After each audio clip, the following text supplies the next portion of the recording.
Hello and welcome everyone. Thanks for coming out tonight in this cold, snowy evening. Appreciate you all being here. I'm Gareth Long. I'm an assistant professor and the program director for the Visual Studies Department here at the Daniels faculty. So this is our second event in our Visual Studies public lectures, part of the MVS Proseminar, our second event this semester. Last week we had Alison Glenn here, the curator of the Toronto Biennial. Last semester we had Juana Berrio and Peter Morin.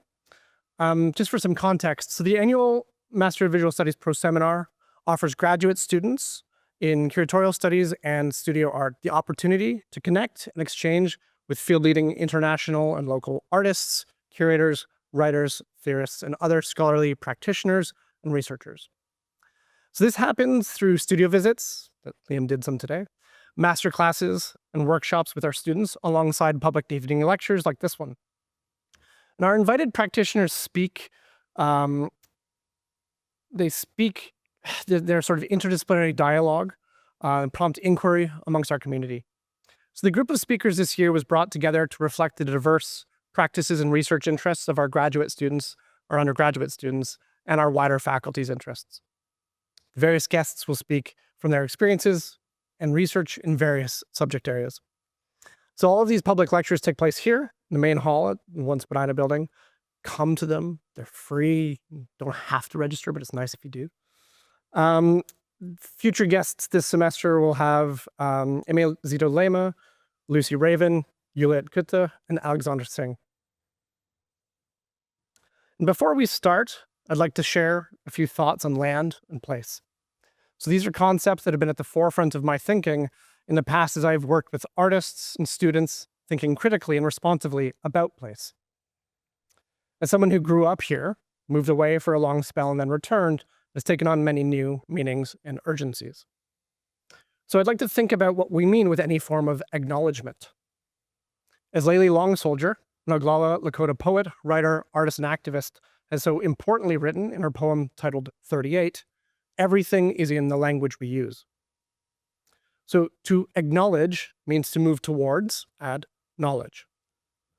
So since we know that policies of settler colonization and genocide continue around the world, as well as within Canada today, I wonder what we will do with this knowledge that we're moving towards. What does it mean to acknowledge land, to acknowledge place? How can we do that with a specificity of language, not metaphoric language, but real, concrete language? I'm thinking here of the excellent text by Tuck and Yang called Decolonization is Not a Metaphor. And I would be remiss to ignore the specific building that many visual studies classes are in, that my office is in, across the street in Borden. Here we have a very powerful pairing. On the one hand, we share this building with the First Nations House and Indigenous Studies. And on the other hand, we have the history of this building as the home of Borden Dairy. Borden Dairy funded many of the nutritional experiments conducted at residential schools. So when we talk about place and land and acknowledgements, it's not enough to put the generic U of T acknowledgement on a syllabus or as a footer in an email and call it a day. We need to be specific.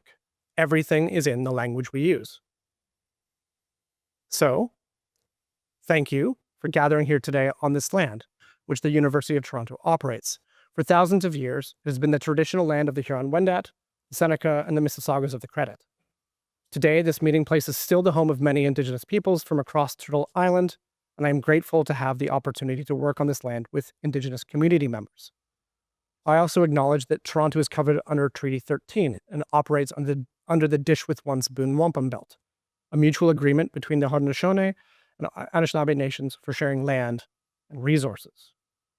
And again, from Layli Long Soldier's poem. The memorial for the Dakota 38 is not an object inscribed with words, but an act. So now, for this evening's speaker, Liam Gillick. Now, I am going to skip his bio because it is thorough, it is long, it is storied. Liam dared me to read his Wikipedia page and get all of the pronunciations wrong. So I will let him speak to his own past, his own experiences. But I will just quickly share a little thing for myself. There is something kind of special for me tonight here. There's a bit of sort of poetic resonance. I first met Liam Gillick when I was a graduate student doing my Master's of Fine Arts at Yale, where we got to meet, hang out in the studio, have some whiskey, chat about all sorts of things. And it set me on the path that I'm on now. And I can say that I definitely would not be here standing in front of you tonight if it wasn't for my experience with Liam. So it's humbling to be able to invite him here. I'm extremely grateful to be able to have Liam here tonight. So Liam, thank you.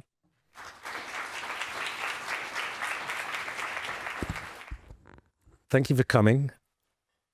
It's not my first time in the city, but it's my first time actually in proper winter weather. So it's really quite something. I want to, bearing in mind we've got students here, art students, I thought I'd start with sort of the beginning and the end as a way of addressing my own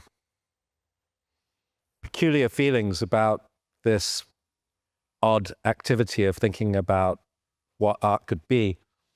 And this is sort of the classic opportunist work. It's the last painting I made. It's from 1987. It's the last painting. And it's done quickly with what was available in order to do something, because I needed to do something, in order to make a point, and in order to kind of express the beginning of a series of ideas that were not yet fully formed, but were kind of emergent. And that feeling of being at art school or in an educational environment where there's this requirement to sometimes accelerate, and yet at the same time to retain an openness towards something that's pointing towards something else. And I'll tell you a little bit about this work. It's done on a tea tray that I scavenged in Goldsmith's art school in 1987, which had a bar in the actual studio building, which was very handy, and also had a small cafeteria. And it's a tea tray. And what it is, it's a portrait of Addy Dassler. And Addy Dassler, as I'm sure you know, is the brother of, I think it's Rudi Dassler. And the two of them both started sports shoe companies in Germany. And it's a psychological portrait of this person. It's my attempt to create a representation of a kind of a set of values, but also a certain persona. Someone that's kind of operating in a way that's already affecting a lot of decision-making about how you brand and rethink an aesthetic and how you change a focused thing into a leisure thing, how you grow an idea through a kind of peculiar force. And it's a simple thing, but it's the beginning in the way of what you'll see as a kind of recurrence here, which is going to take you from this portrait of Addy Dassler, done, as some of you do, I'm sure occasionally, done as quickly as it looks, as if it was probably done, to Fogo Island off Newfoundland, and how you get this kind of peculiar passage. What do we got here? Okay. So what I did is I withdrew, and I was talking to a couple of people today about things like this.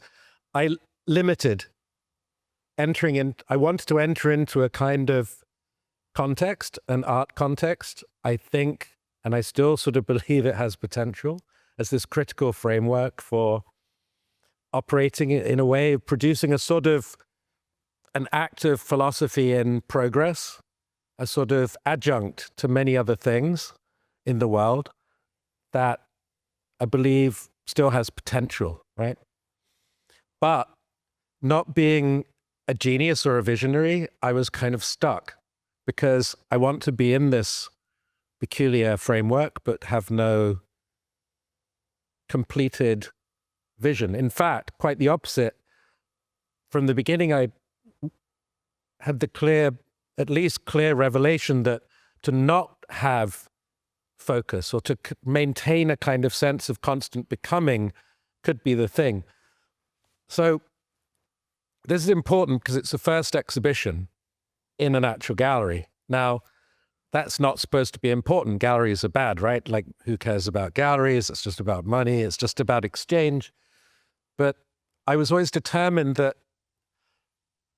there was some potential within this idea of the gallery space, especially at this point in the late 1980s, as a place where, if you're interested in art and value and art and exchange, you might want to engage with it. So I very actively pursued this idea, but from the perspective of initially operating as a kind of in parallel to everything else. So you have these two emergent things, the idea of trying to deal with representing a set of values, right, through a psychological portrait of a figure, a marginal, maybe marginal figure.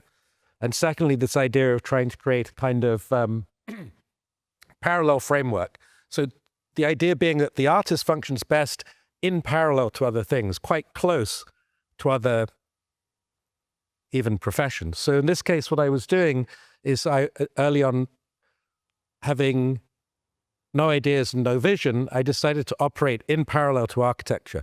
So this work is basically, the exhibition was boxes of drawings done on a early Apple SE30 computer of building facades. And the only difference between that, what I was doing, and maybe what a lot of architects might do, although they might also do this, is I would do maybe 100 a day.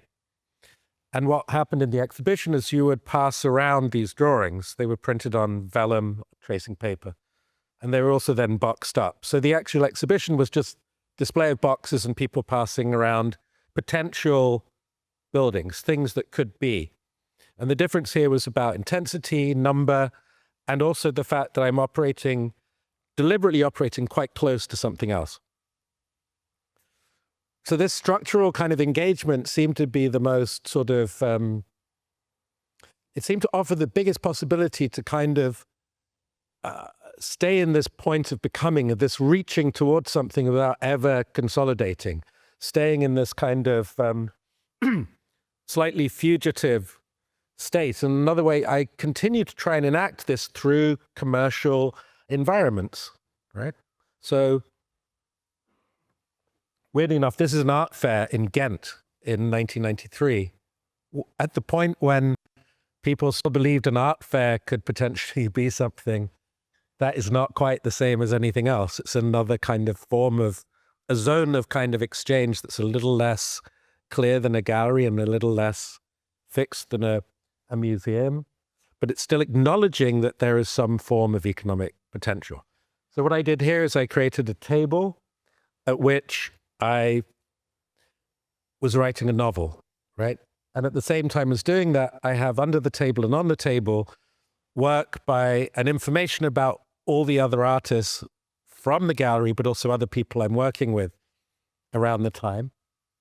And you can't see it in the image, but the two art dealers are there as well, but they're not central. I'm in the central position. So I'm kind of using it as a work zone and a space of demonstrating work.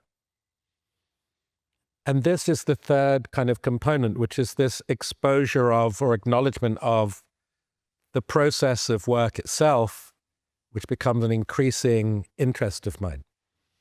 Here you see an image from Glasgow, Scotland, a space called Transmission, which was a artist-run place, which was the third component of these things, of the young private gallery where the people are the same age and we're all kind of operating in parallel.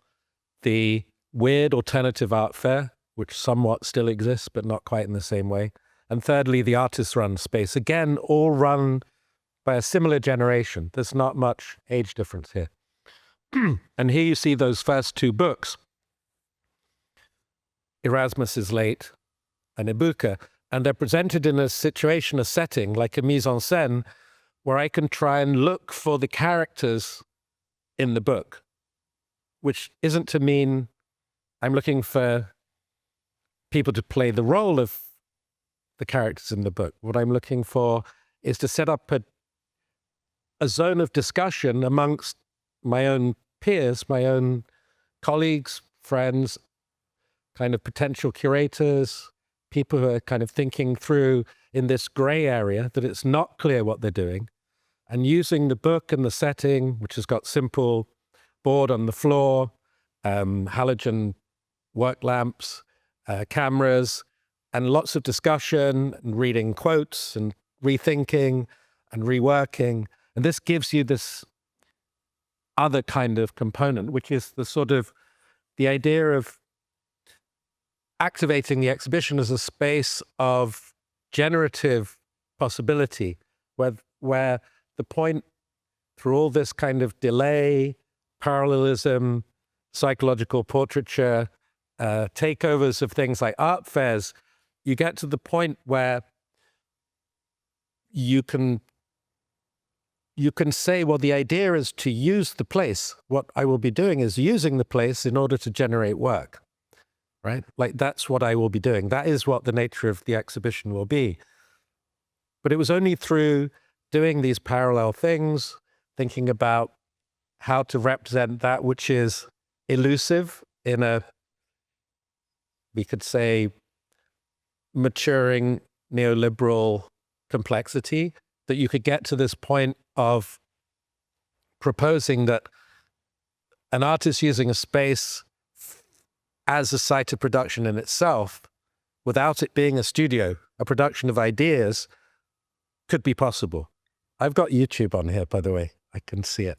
So I start to produce these books because, again, as another hedging technique and tactic, and also a way to introduce ideas that are multiple and layered and point in many directions, and which get away from the question, what is the idea behind this work? This was, in fact, the original motivation, to try to produce narratives that could first be easily exchanged, be considered as an artwork in its own right, that is as important and powerful as any big object or anything else, or any painting or anything you might do, that can be easily exchanged, and that can also, I was talking about this earlier with someone, that when you're asked the question, what are you working on? You can diffuse it through this idea of the book. So the narrative becomes this machine, and the work itself starts to emerge, like the idea of actual standalone abstract things, like objects in a room that are art or stand-ins for art, can emerge because they're not coming from a kind of standard procedure in my case, right? So it starts to unlock the possibility of art. So a good example, Erasmus is Late concerns a dinner taking place in 1810 in Great Marlborough Street in London, where the attendees are waiting for the main character. The main character is Erasmus Darwin, the brother, not the father or grandfather, but the brother of Charles Darwin, who also believed some of the same ideas that Charles Darwin believed, but didn't actually go through the procedures of the right or formal English education in order to present them to the world. He was an opium-eating Georgian free thinker coming from the Wedgwood family in the middle of England and all this kind of sites of early industrialization, and believed some of the things that Darwin later tried to lay out, but just believed them, right? It was just a point of belief. But in the book, what's happening is he never arrives, and waiting for him are Elsie McLuhan, the mother of Marshall McLuhan, who would go around Canada doing readings from Shakespeare, talking about eloquence, being eloquent, working hard, apparently, allegedly beating Marshall McLuhan with a razor strop if he didn't learn the right words properly, and then would save the money to buy hardwood flooring for the house and do decent things. Masaru Ibuka, the co-founder of Sony, who was the one who would walk around wearing headphones, carrying a piano key style cassette player leading towards other things was the person who was not he had this kind of strange role, slightly secondary role. Who else is there?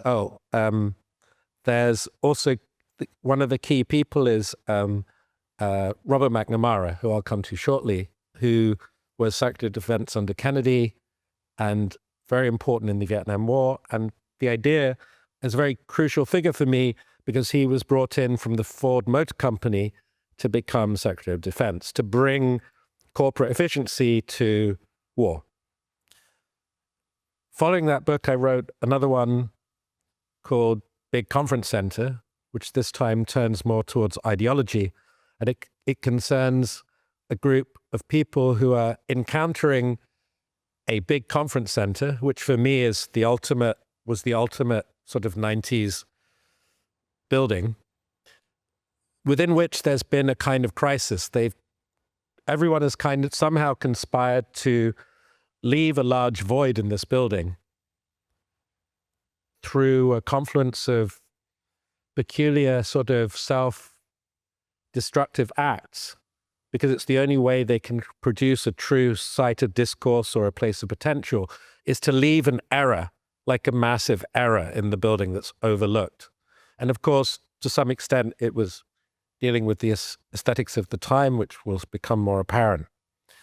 Then there's process of updating and re-releasing, where in Germany, also in the 90s, I republished Edward Bellamy's quite famous scientific sort of utopian vision of a sort of socialist future set in the year 2000, where the main character goes to sleep one day, wakes up in the year 2000 and finds, in the manner of most badly written sci-fi, after a lot of discussions and rather kind of tedious discussions with people, he works out how, by the year 2000, basically the US has become this socialist utopia. This forms another frame, which then gets expressed through the book Literally No Place, which furthers this interest in the peculiarity of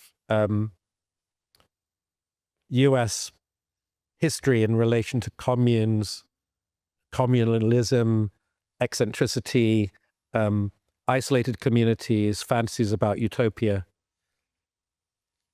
And then the book Underground is a kind of, it's basically another process.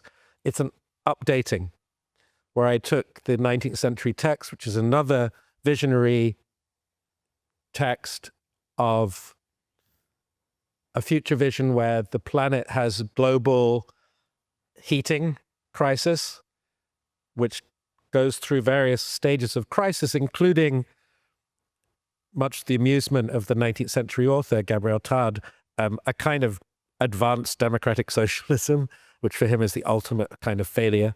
But it gradually leads towards the rump of civilization going underground and trying to build a new future of philosophy and art. And they carve out these extraordinary spaces and they lie around in there, feeding off tons and tons of frozen cattle that happen to have conveniently piled up outside. It's a kind of almost Nietzschean book in places.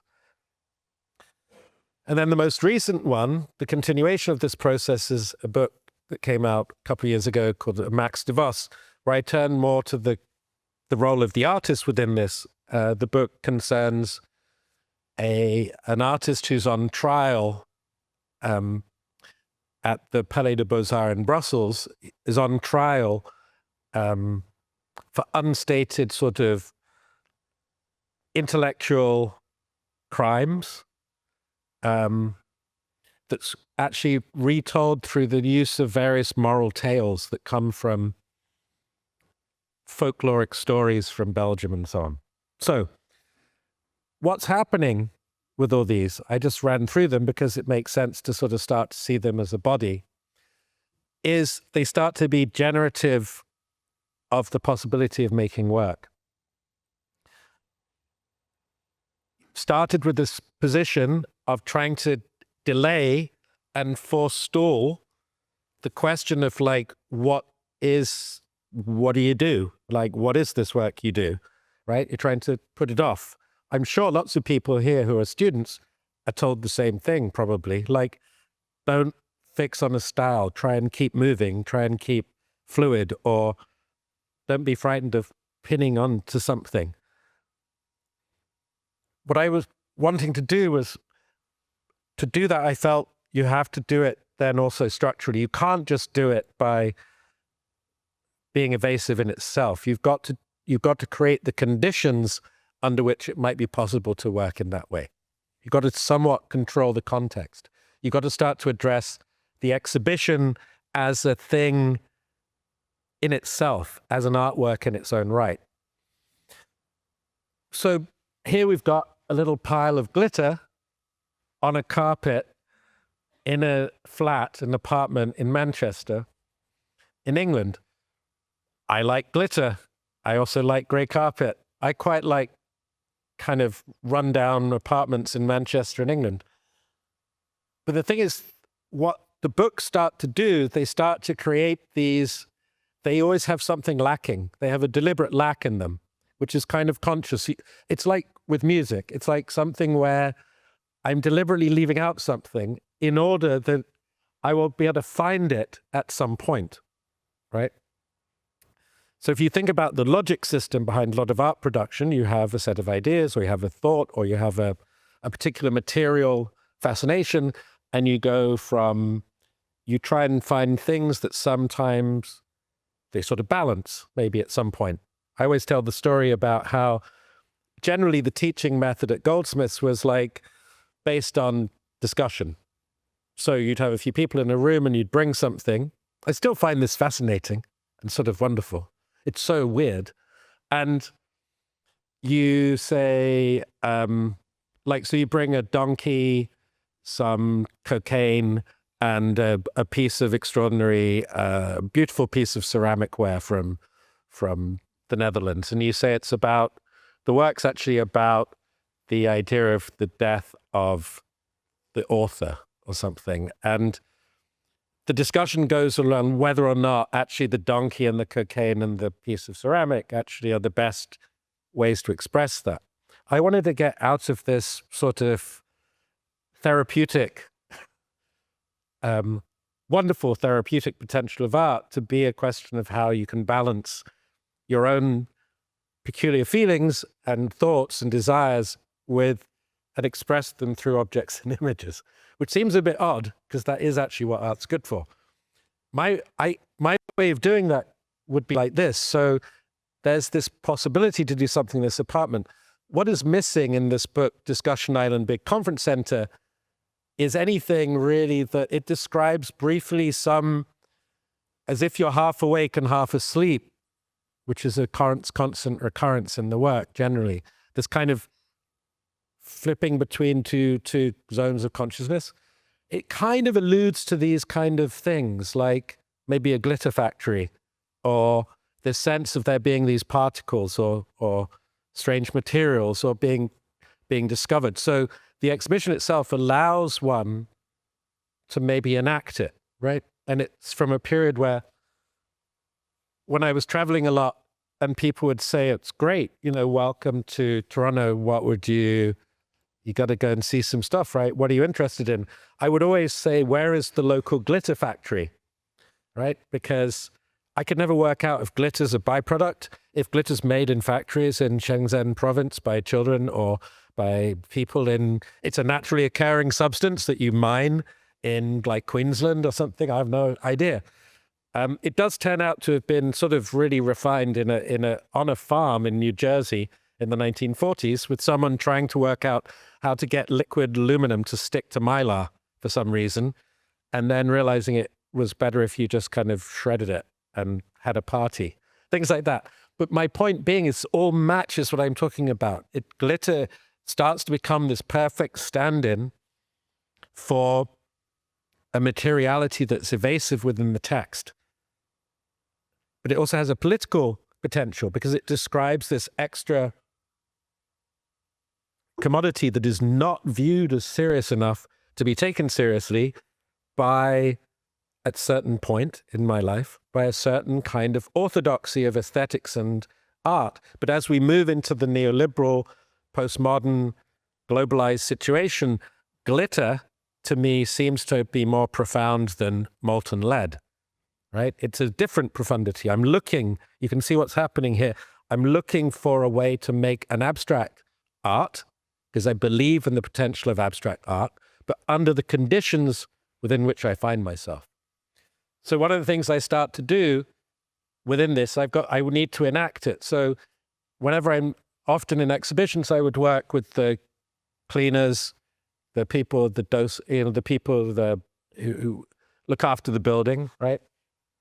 And we would together clean the floor of the gallery or the museum with a mixture of glitter and vodka or glitter and whiskey.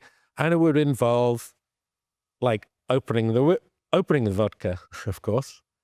And you need to drink a little bit. You need to bless the gallery a little bit. You need to mix it in with the glitter. And then you get on your hands and knees on the floor and you create evidence of work. You create clean dirt everywhere. And you sort of purify the space with what essentially for me is a stand-in for what engineers call fugitive materials.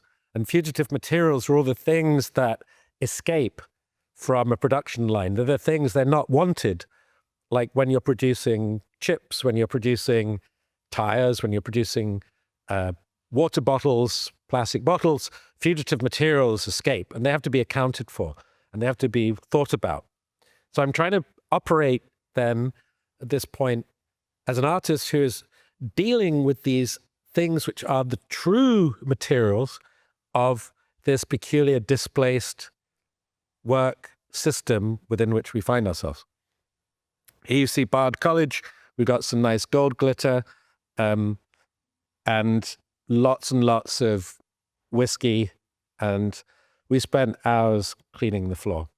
So what's happening at the same time is important, which is that this is an image from the CAPC in Bordeaux in 1996, an exhibition called Traffic, curated by Nicolas Bourriaud, just before he wrote the text Relational Aesthetics.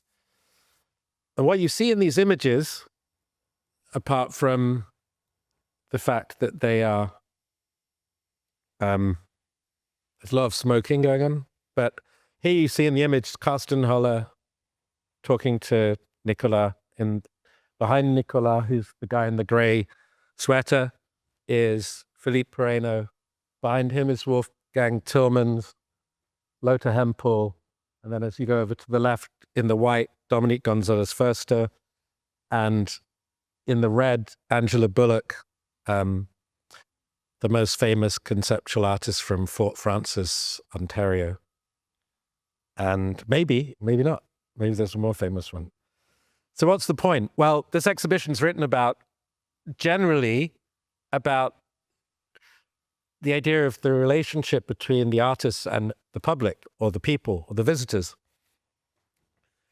And what's happening in a lot of these things, in fact, is there's a lot more going on in between the people, the artists, as you all know from your own friendships and your own relationships, that the importance of the exhibitions that were happening around this time, where I'm cleaning the floor on my hands and knees, or playing table tennis with no net, or Rickrett's making pad thai, or whatever, it's actually about there being a blurring, not a blurring about how the artists are dealing with each other and who they're creating the art for. They're often creating it within and for each other, amongst other people, right? So it's a very particular kind of thing. It feels a bit more normal today. It caused immense stress in the mid-90s in Bordeaux because the director of the museum was concerned about all this hanging around and not clearing up before the opening and things like that. So I just wanted to show that as an important component. And this is what starts to happen. I now have to negotiate this issue that I've found some people who are also interested in production rather than consumption, meaning they want to produce exhibitions as an artwork in their own right, which are generally about the question of production. They're not about consumption. They're not,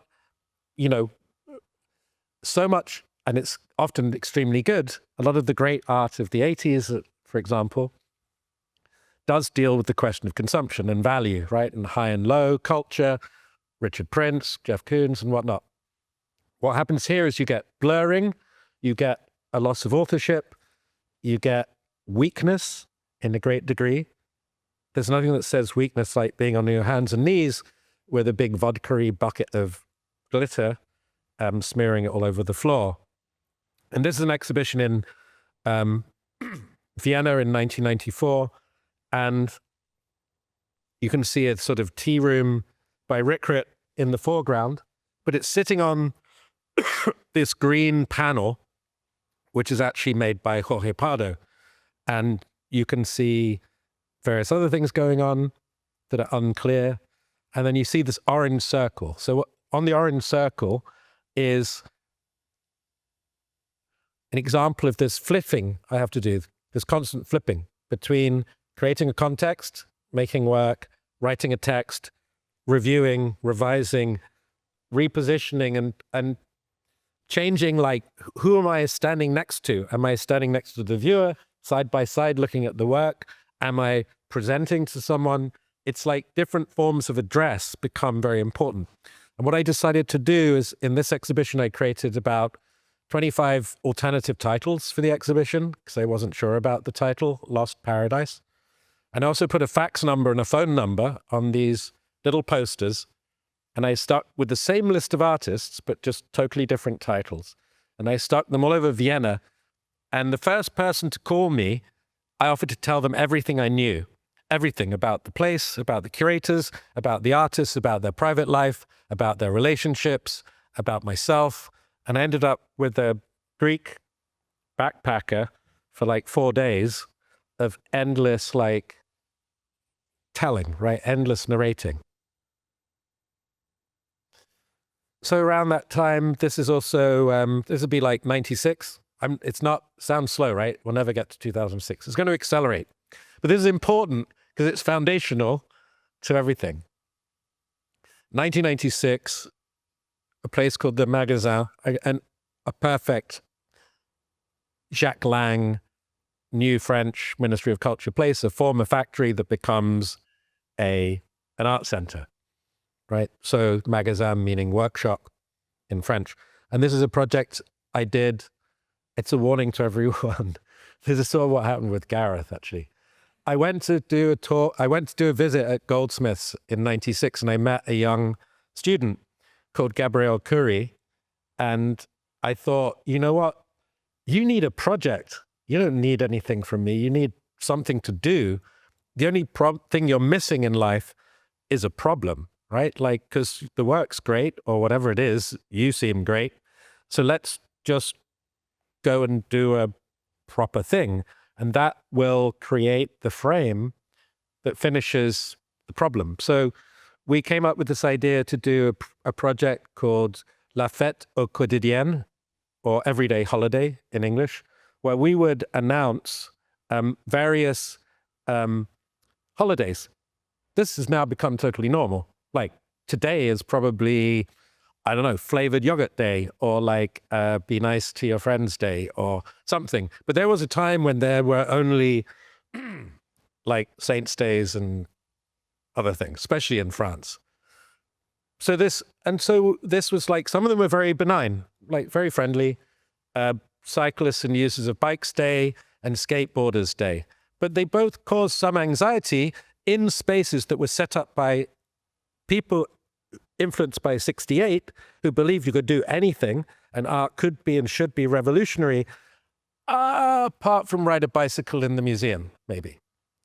So a lot of it's very gentle, but it's about testing a little bit the idea of what constitutes a kind of, there's apparent no limit that was coming with these spaces. A lot of the thing about traffic in Bordeaux and this show, the people running them believed they were creating exactly what art needs, which is space. Artists need space, right? That's what we always were told. If only we had a space, we could do anything. We would be perfect. But what we were interested in is time and the occupation of time, because we felt that if you could say, there was a failure of 68, whether that's here or in New York or London or wherever, it might be the difficulty of then occupying the next 50 years with a program or with an idea or something. Like, and you could say some things did work and some things didn't, but we're operating at a time when those people are still running a lot of things. So we're trying to kind of press and push and deal with the idea that certain aspects of philosophy, operation, work, reception, production are different, and we have to make different art to respond to that. A show that's very distinctly, an example of that is one from '94 that I did with Philippe at the place called the Consortium in Dijon, and a show called The Moral Maze, where this all suddenly becomes about collaboration, where we invited secondary people, the people who actually strategize everything, the people we'd started to recognize are actually running the world. So you don't invite whatever, like Frank Gehry, for think of a local person. You actually invite the person who actually works out all of the planning and all of the structuring and all of the HVAC systems. You don't invite someone from Tony Blair's administration, but you invite the person who's the strategist and the think tank person. And we did this over about a week and a half on the promise that we wouldn't write anything down, we wouldn't record anything. And people told us everything. They told us absolutely everything, kind of forgetting that we might have memories. And the issue here was the idea that the place would be semi-closed and semi-open. So we never said it was closed. We never said it was open. But if you walked in, a bit like I did today in here, there'd be a group of people sitting there and someone's speaking, and you sort of feel, I don't know if I should come into this or not. So so a lot of this is connected to collaboration, to working together. It start to find a possibility to identify other people for whom the status of the art object in itself is like contingent. It's contingent on a few things. It's no longer necessarily a thing in its own right. And this is a show from '98, also from France, called The Trial of Pol Pot, which tries to push this to another limit, where we were challenged by the director to do a show that couldn't be done, in a sense. Well, he was bragging that there's nothing he wouldn't do. So at that point, Pol Pot, the leader of the Khmer Rouge, one of the great architects of genocide of the 20th century, was still living in the mountains on the Thai border of Cambodia, totally free. And for our generation, who'd been grown up and told somehow the great genocidal architects of the 20th century had all had their comeuppance at some point, this didn't seem to be necessary or even urgent for someone from such a kind of exotic other, right? Somehow he can live his life in the jungle, that's okay. So the show's not about what we think about that. The exhibition structure is a conceit about the proposition of using this title.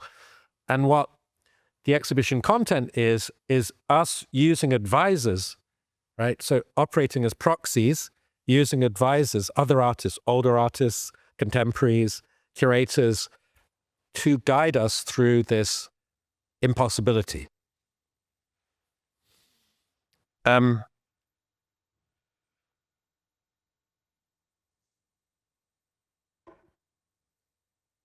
So I'm going to sort of go to a bit of a clip now, because I think you get the idea, in a way, at a certain point. I'm still trying to make art. I still want to make art. I'm still looking to kind of rescue the big lump of concrete, which is my contemporary modernism that's kind of sunk in the swimming pool of shit, of relativistic shit that I'm occupying. But I still want that truth, that idea that could be this thing that could be done. So here you see a pinboard. I made a lot of bulletin boards where other people could use them. in a show. Here you see lots of marginal contingent objects displayed on one of my big production tables.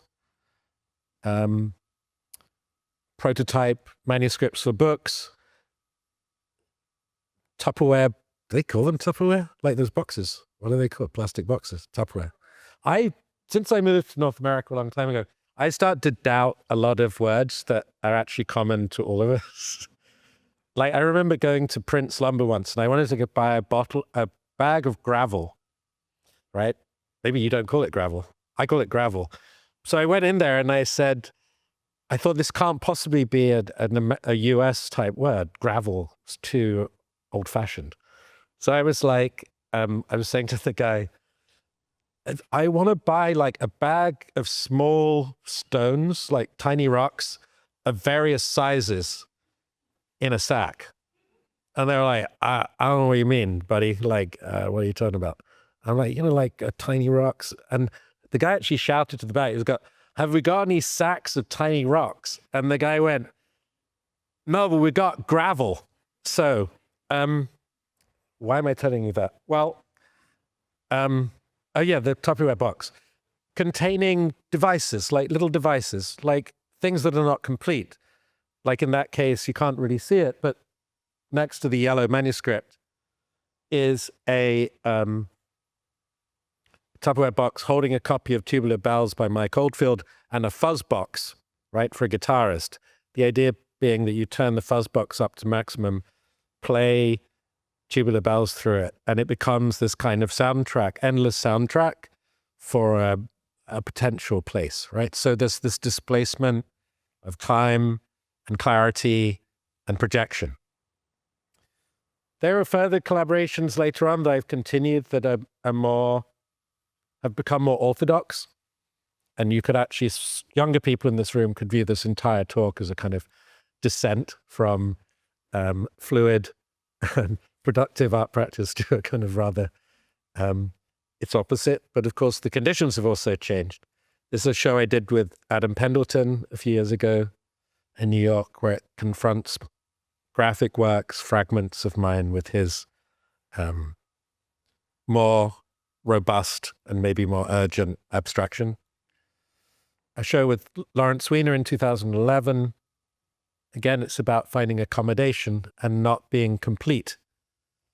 I was talking to someone today about this, the potential of working alongside someone else when you have neither the time nor the resources to work alone, because it's never equal. I mean, we're not insane. We're not like a double act. We're not, sorry, I shouldn't say that, but you know what I mean? We're not challenged in certain ways, and we're not a double act performing on a stage. It's like two artists working together. So the show with Lawrence Weiner in 2011 in Belgium, it's like, I wanted to work on the floor. I'm like, we should do a show on the floor. And that's kind of it. That was my contribution at some point, apart from the color and being able to operate CAD software. But, essentially it's unequal, and it's not, that has a philosophical grounding in an approach, in a kind of approach. And therefore things like strategy become a thing in themselves. There's a constant flipping in the work between looking for equally compromised characters as myself, right? People who are equally caught in a primarily Northern European, North American cultural milieu and cultural with all its problems. And I start to look for other models of kind of successful failure, which I still think art is really good at doing. It's really good at showing off successful failure, if you think about it. And this is a large version I made of a game that Guy Debord developed to try and come up with a kind of situationist chess, if you like. But it's actually just a jeu de guerre, fairly standard kind of, I guess, Clausewitz style, like army game. But his one was supposed to account for things like guerrilla groups, revolutionary groups, uprisings, the Red Brigade, Brigade Rosso, and all that stuff. So I made a big one and taught people in Portugal how to play it. Because you start, as I'm doing all these things, you start to kind of end up, what you're really doing is looking at like power, presentation, strategy, negotiation, compromise, all these kind of gray areas that have actually been colonized by the language of management, the language of strategy, the language of neoliberalism. Right? I realized I do have a subject. I do have an idea. I do have a vision. I can see these things a bit like being able to see phantoms in the building, right? From the past, I can actually see these things, these threads, and it starts to come out in the work. I start to make films about this kind of thing. I make films about the condition of being an artist, because suddenly that becomes a necessary subject. Here you see a still from a show in Naples, and it's films, but I create context for the films. And this film you're seeing from 2009 is I'm working at my computer and I'm describing on the phone to the people who are going to make the film all the things they'll have to keep in mind in order to begin to start to understand what is necessary in order to be an advanced contemporary artist, which I have to say is a rather convoluted narrative. But if you think about it, is true, actually. It is very complicated. Even if you're making embroideries of trees, like say you're like, every day I just embroider a tree. Very complicated. Like, what on earth is going on there? But it's a very peculiar thing to be doing. What I'm trying to do in this case is look at the condition of the artist. I start to do that as well.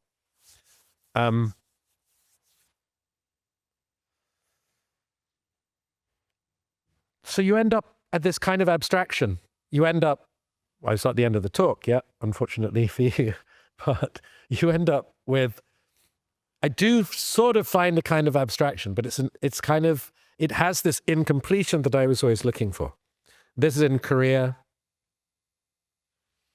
2 or 3 years ago, and it's a show called The Work-Life Effect. It almost starts to become a synthesis of some of what I'm talking about, in the sense that it's an exhibition which brings the inside outside. It's got these kind of almost gallery-like structures that are built in to the museum with no glass, where you can step from the museum into the site of exchange. These two different sites of exchange meet with an invisible barrier.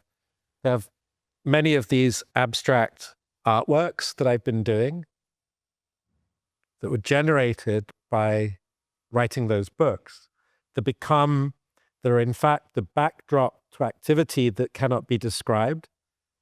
They're an abstraction that only can be produced under the conditions of incredibly fragmented, hyper-postmodern thinking, where earlier fundamental modernism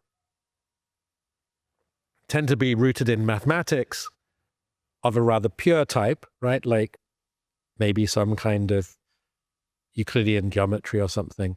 These really all come from, they're reminiscent of heat sinks, or I'm just going to accelerate a bit, heat sinks or gating systems or temporary screens. Nothing's fundamental.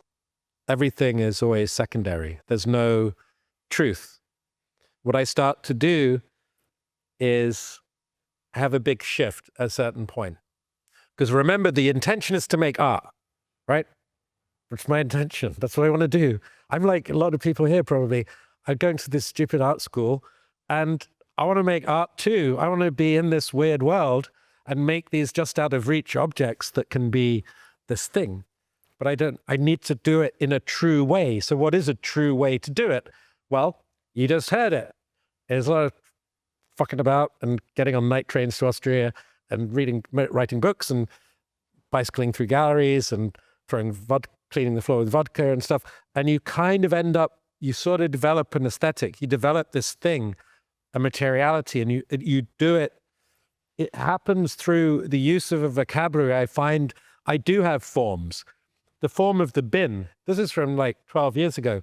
The bin is the great form of contemporary production. It is what is in every Amazon distribution warehouse. It's in every just-in-time Toyota factory. That's my like fundamental form. When Donald Judd's was a box, Mine is a bin, right? And this is a screen. It's not a, see what I mean? So I make a lot of screens. Start to realize I have an abstract language. It's, as I said, a little bit the language of compromise, renovation, negotiation. It's the battleground of this building, frankly, although it's rather nice. You know, who controls the lobby? I started writing a column called Lobby, meaning lobby in the political sense and lobby in the literal sense. Where are the true battlegrounds of our time? They're in the rebranding of formerly state-owned businesses. They're in the constant shape-shifting, right, that's taking place. That was my time. My people, for all you young people, are responsible for this. The ability that makes everything fugitive, that makes everything unclear, that makes all relationships expendable and exchangeable, right? That allows people to come and tear people out of their houses, right? Because they can't identify themselves properly. Because, well, that question has already been fragmented, right? So I start to find this language, and I'm using a large amount, probably about 2 kilometers of metal that I bought in bulk that was being used for renovating buildings in Berlin, but they'd ordered the wrong form. And it's basically the same as a standard English timber plank. Is plank a word? Even I'm not even sure. Gravel, plank. These don't sound possible. A bit of lumber, right? Like 6x1 or a 4x1. And I think what had happened is in Berlin, they were doing this new big public building and they're renovating an old building. And someone looked at it and thought, well, we can't use that. That's the same size as a normal piece of wood. So we can just get rid of all this aluminum. So I'm making things from this byproduct of renovation. And the visual language I'm using is the RAL color system, because I'm starting to look for periods which might mirror or echo this strange 90s wander down this path of relativism and where it might lead. And I start to look at the Weimar period in Germany about 20 years ago, and looking for their ideas of what they felt could be systems that could be useful to alleviate labor, stress, work, to create recognition when you can't read or you don't have language. And the RAL color system was developed for that. And so the colors here are used now internationally. I'm using them right now in the US. But for a long time, they were very European. Developed in 1926 as a universal color system of 200 colors. And the yellow here is used on DHL trucks, which is German. And the red is used on the Regional Bahn in Germany. The gray is used on every German, railway electrical box, right?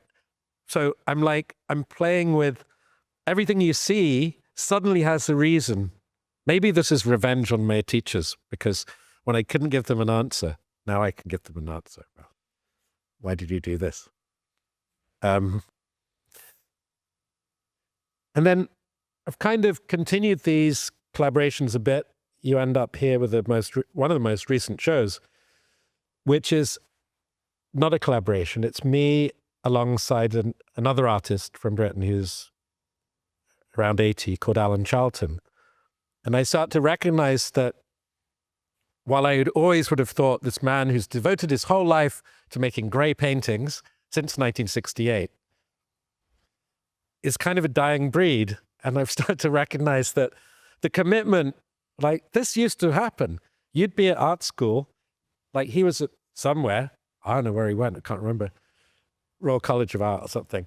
And in 1968, decided, I'm only going to do gray paintings, and that's all I'm going to do for the rest of my life. And they'll all be determined by multiples of the stretcher depth, right? It's an act of absolute brilliance. And I'm starting to come round to the point where I'm appreciating this kind of gesture more and more.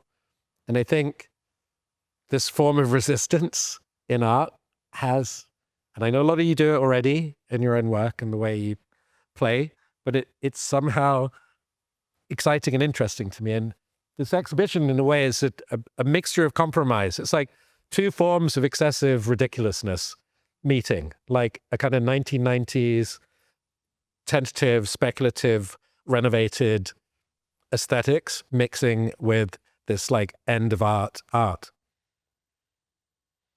And these are some of the most recent ones. They are, I think of them as production cycles. They're coming from obviously color theory, but they're color theory that's actually based on statistical management analysis rather than optics.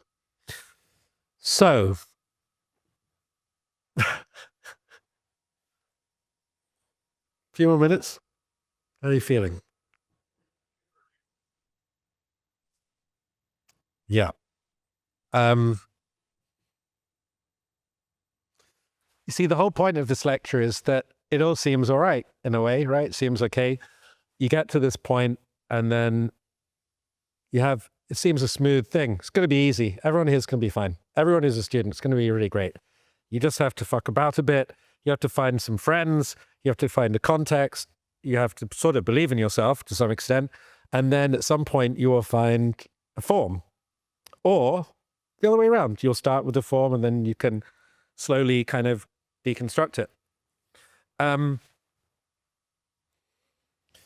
But the thing I haven't really explained is that within all this, there's a strong component of writing and a strong component of like trying to put together like a political narrative, like a framework that also includes these other people, which barely kind of appears in the work. And I'm going to try and do this in a very rapid way. Because while I'm doing all of this, this kind of also thing is happening in my head. So this is a hard thing to talk about, and what I really want to get it across because it's so important. When you go and visit people, you visit other artists, you see them, is like, what are they thinking about when they're doing something, right? So you look at a Gerhard Richter, the obvious kind of genius, or certainly a genius of like focus or something, right? Like of determination. But what is he actually thinking about when he's making his work? It's a bit like when they asked, I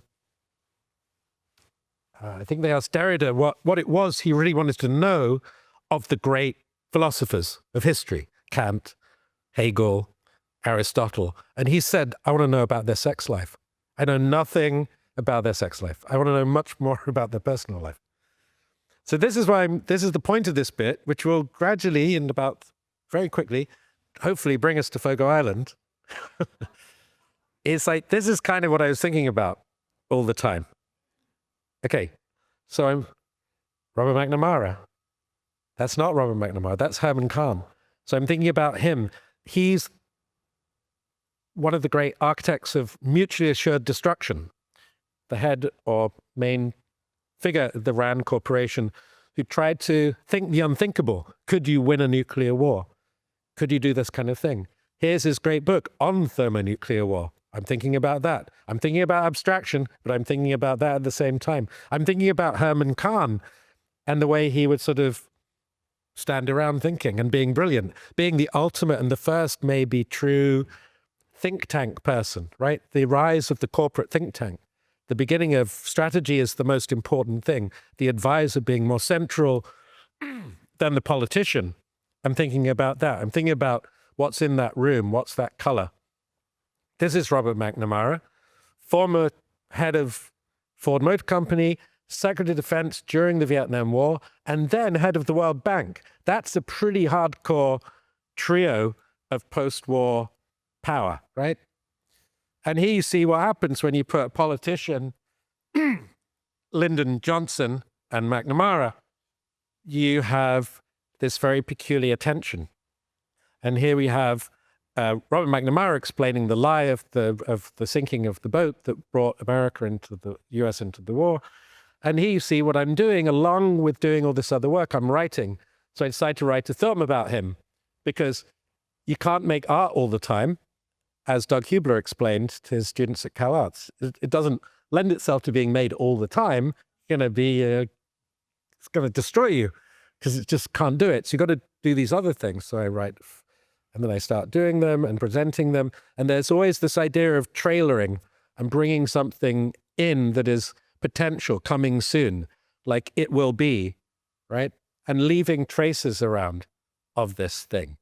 Like a pile in the corner of a gallery alongside an abstract work, and the pile is as if it's quite appropriate, it's quite apt, as if Robert McNamara had basically disrobed in a park in Toronto and left all his gear and his cigarettes and everything in a pile.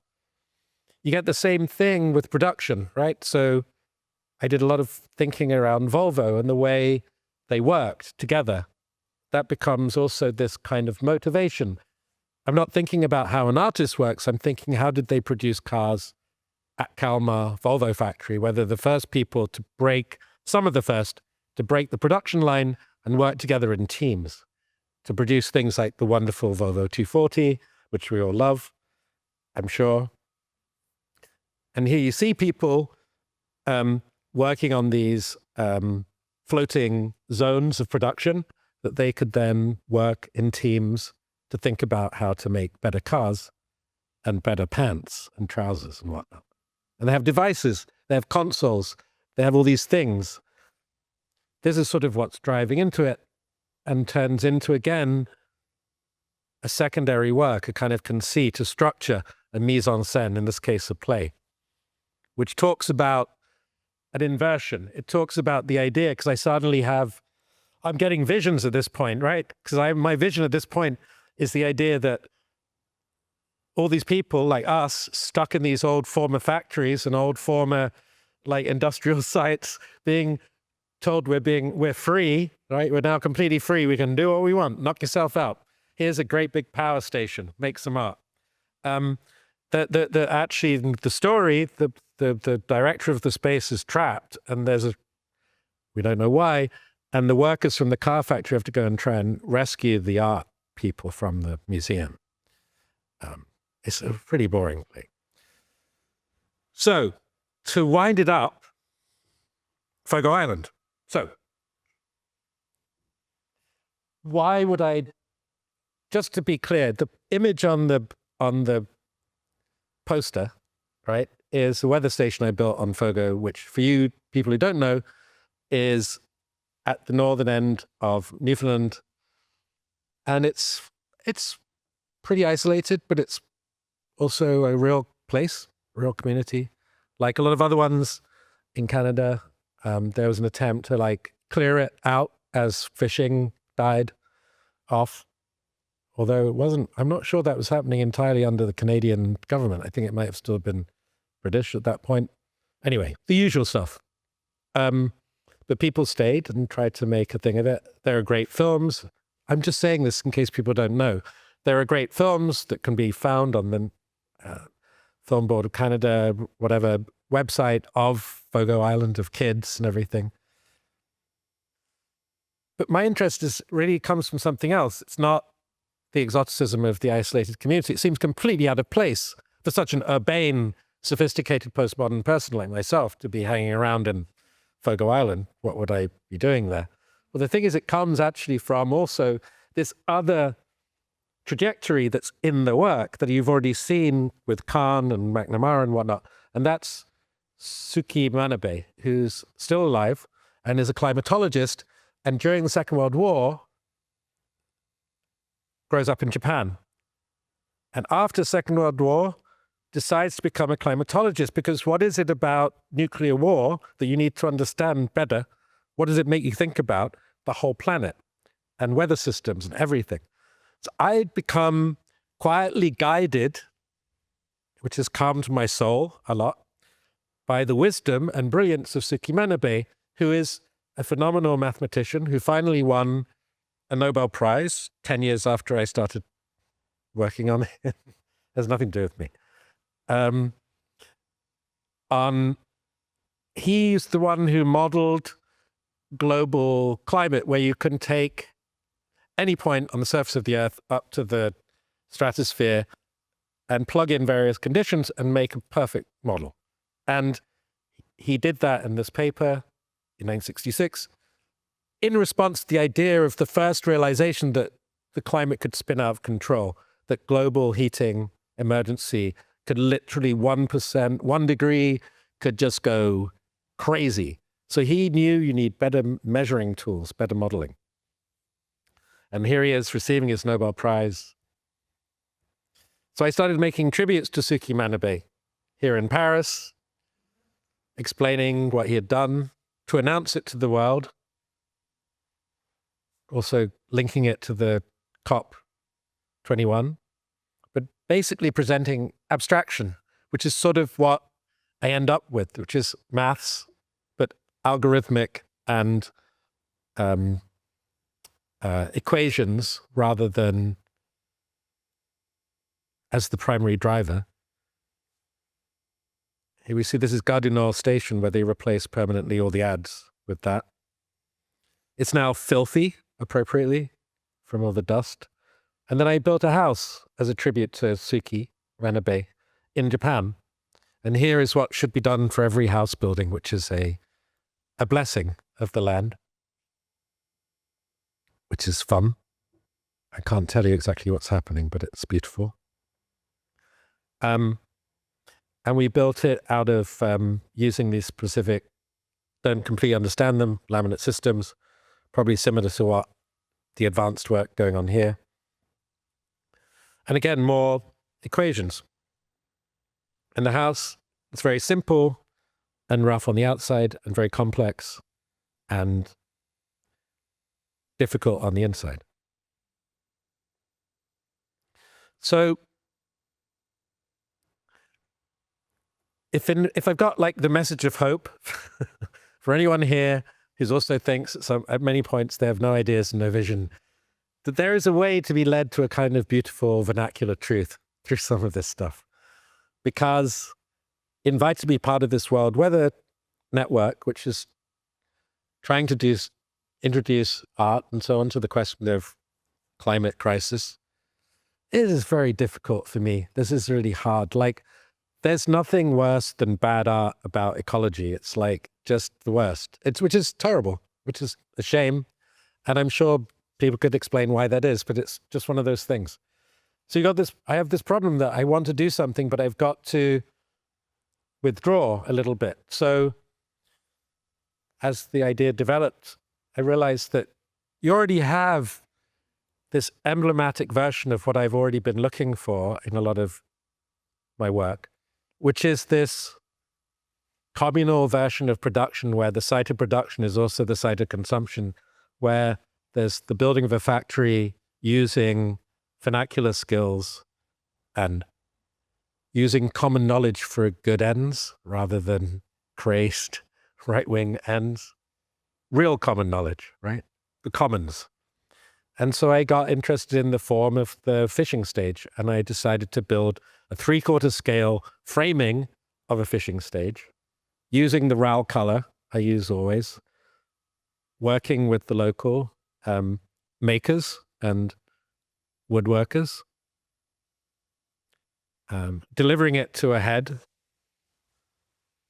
on Fogo,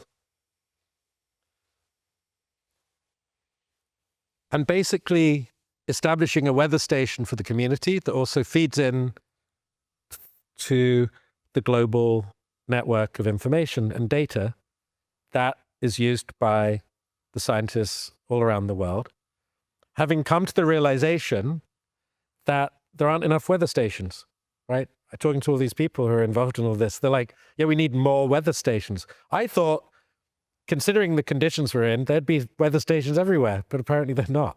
And it's a requirement. But of course, what is this also? It takes you back to that photograph of traffic in Bordeaux. It's a thing which is a kind of site of discussion or presence with no obligation, no instruction. It's a kind of extra zone of potential activity that signals a past, a recent past and a near future. I want, essentially, this is my final word, the commodification of life, in my opinion, comes a lot, and its success comes a lot from the increasing rapidity with which capitalism can commodify the recent past and the near future. And as an artist, I realize what I want to do often is operate in this vibrating zone of vibrating kind of field of ideological battleground, right? But do it in a manner that doesn't announce itself clearly to the world, but can lead to and still retain the complexity of art at some level. All right, thank you very much. Okay. Liam, thank you so much for your time today. That was absolutely lovely and a wonderful insight into your practice and your life and all the things that you've done. With the piece on Fogo Island, I was curious if you had considered after learning about your other color scales you're considering, you had thought at all about the Greenlandic color scales of kind of pre-street name building archetypes where, places of worship and learning are red and hospitals are yellow, police stations are black, and they worked with this scale that then dictated how their communities were oriented. Being that this is on a northern point, kind of referencing towards the Arctic, is this something you've considered with this work? Yeah, I think like a lot of things I'm trying to operate within, I think advanced art, as we could call it, is a very sophisticated language, right? Like we can be very blasé about it and then think, oh, there's a new exhibition of like whoever, like of Dan Graham's work. Oh, it wasn't so good. It's a little bit not the best, maybe. But it's a very sophisticated, nuanced way of talking about something that's actually incredibly sophisticated. I mean, so yes, in a way, but not from that researchy sense. I think if anything I was trying to get across today is like the indiscipline of my research. I think research within art has become a much more precise thing. Like if some people I remember when the first people said to me, I'd turn up somewhere, like I'm privileged enough to do. I'd be like in Istanbul, and the first person I'd meet would say, what are you researching? And I'd say, I'm not researching anything. I'm an artist. I'm being an artist. But so to cut a long story short, the whole thing about it is that red was identified by Donald Judd as being defining form really well. Now, that may or may not be true. It sounds good, right? But it's a kind of sort of bullshitty type thing, mid-century American modernists might say, and you just have to believe them. I kind of believe it. So light cadmium red seems to do that. So I'm using it for that reason, but also I always use it as a signal, as this is an extra object that is outside of my normal thing. When I've worked with structural things in curating within museums, I usually use this same red and a somewhat diagrammatic thing to sort of do the art version of what you're talking about. Although I'm not an expert of what you were talking about in any way. That was great. Thank you. Well, I'll try to keep my questions short, and then you can make your answer as long as you already asked me lots of questions today. I should interview you. It's my turn. Go ahead. So originally I was going to ask you, talking about Donald Judd, in your book, Industry and Intelligence, you talk about Donald Judd and his relationship to the term minimalism. I was going to ask you about your relationship to relational aesthetics, but especially after this talk, that seems like quite a waste of a question. So earlier, you and I were talking, and you mentioned logistics as something that'll come up in a future work. We've also talked about relationships and a little bit about your relationships with students, peers, coming to know people. You said something very interesting about art, which is that it's all, I'm obviously condensing an argument here, but it's all equally good. And so I suppose I want to ask that question about relationships. Are all relationships equally good?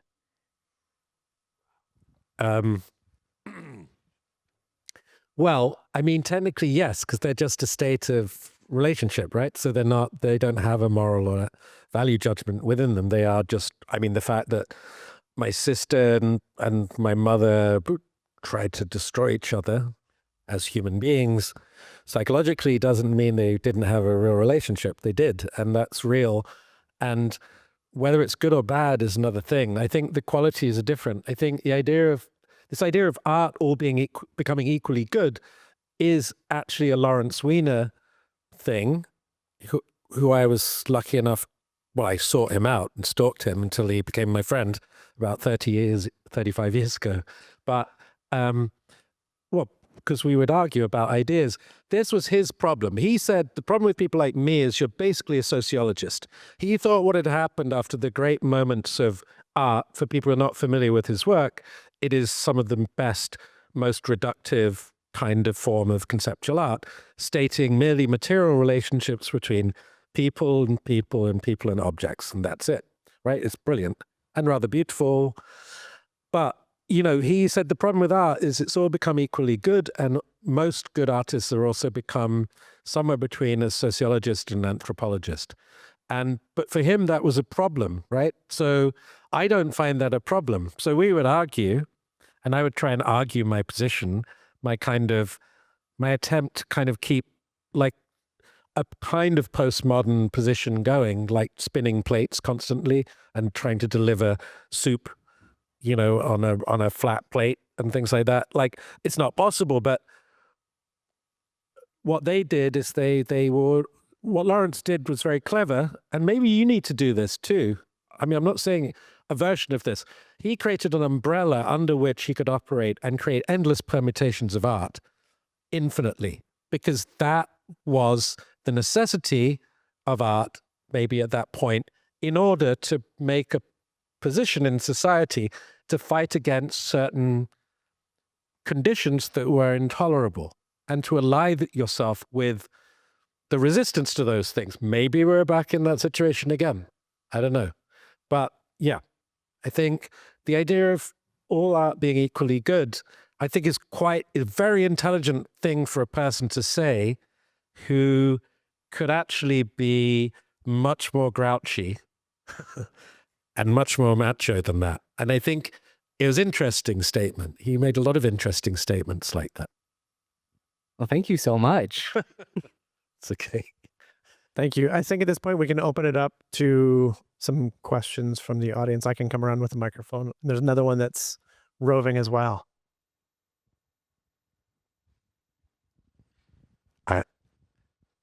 I always there.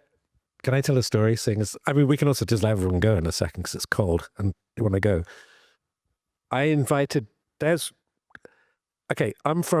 My family's, we're Irish and Scottish, but I grew up in England. My family, we're kind of English in a way, as you could probably tell. But I have a lot of me is not really like that. And one of the issues I always had being British is British art, because British art's complicated, right? Like, what's that about? It's problematic. It's like one of those things. It's hard to put my finger on it. But there is one person who I always thought is a kind of interesting person for me. Partly he also has similar problems of maybe fucking about too much or like getting redirected, is Richard Hamilton. And I think Richard Hamilton, if people don't know his work, it's really worth looking into. He's probably the best read artist in Britain in 1948. He worked a lot with Duchamp. He worked transliterating his books, but also building these incredibly complex things. He made his own computer. But he's he's a bloke, you know, he's a man. He's like a very white, straight man type thing. I'm building a computer. It's going to be great. But he's brilliant in his own way. Anyhow, the point is, I managed to get him to come to Goldsmiths when I used to organize a Wednesday lecture there like 30 years ago. He was a really interesting man because he was always convinced he was about to die, which maybe is the way to live a really long life. He was a total hypochondriac. You'd see him and he'd say, I haven't got long for this world. And you'd think, yeah, but you're already like ancient and you're still here. And anyway, he told this amazing story during the thing. He went through this whole story about, you know, being an originator of pop art and hanging out with all these people and all this technology and code, working with the Quantel paint box. And he said he did a talk about this in, I don't know, Chicago or something, 15 years earlier. And someone said at the end, "That's all very interesting, Mr. Hamilton, but why is your work so shit?"